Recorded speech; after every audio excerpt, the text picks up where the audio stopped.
This time last year, I bought a Mini Cooper S. It was the 1.6 Supercharger model, which sounded great.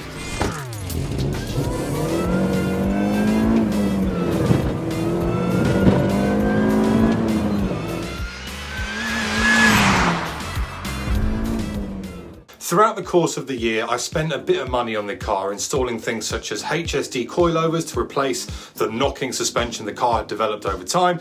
I did a supercharger service because the car had 96,000 miles on it, and it was probably the right thing to do, to be fair. However, whilst the charger was out, I decided to upgrade the supercharger pulley and install a reduced 17% one for more performance. Whilst I did that, I also upgraded the intercooler to an AirTech top mount intercooler.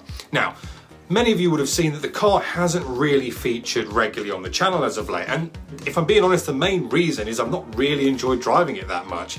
Now, it's also started to have issues which, once I added up the total cost, I would have had to probably invested quite a bit of money, and if I'm honest, I don't love the car, or I didn't love the car anywhere near enough to want to fix all the issues.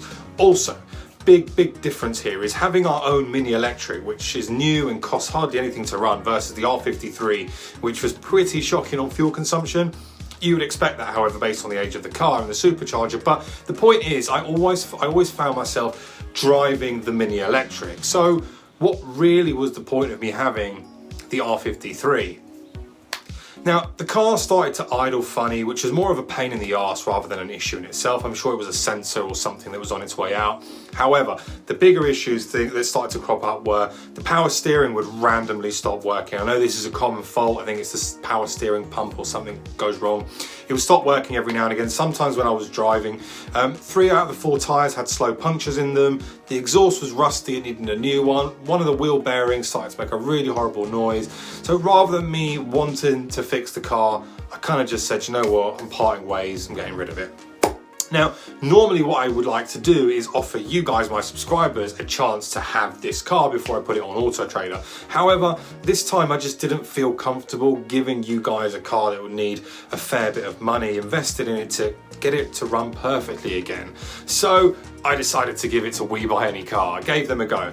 Never done We Buy Any Car before, and it was pretty good, but obviously, as you'd expect with We Buy Any Car, they guarantee a car, but you're never going to get anywhere near as much as if you would sell it privately. Yeah, normally I would get the car ready and gift it to you guys, or not gift it, sell it to you guys, but I just don't want to do that. So the main question is, what am I buying next? Now, I'm not buying anything for the time being, as I've got a whole lot of press cars sorted all the way through till March, which is great for content, and we've got the electric Mini that I use on a daily basis. So when March comes, I'll have a bit of a decision to make around what I do, and really, I guess, bit of a boring update that I'm not really buying anything at the moment, but there will be some cool cars coming to the channel.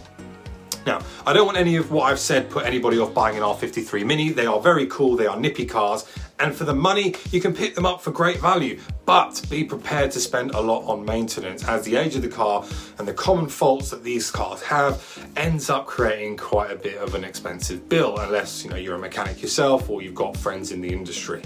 But that said, that's the reason why I got rid of my R53. It was a cool little car, it served its purpose, I just didn't want to invest the money to fix it, so there you go. Anyway, that's it, short and sweet. I hope you enjoyed it, guys. If you did, hit the like button, subscribe for more content, and I'll see you all on the next one. Take care, bye bye.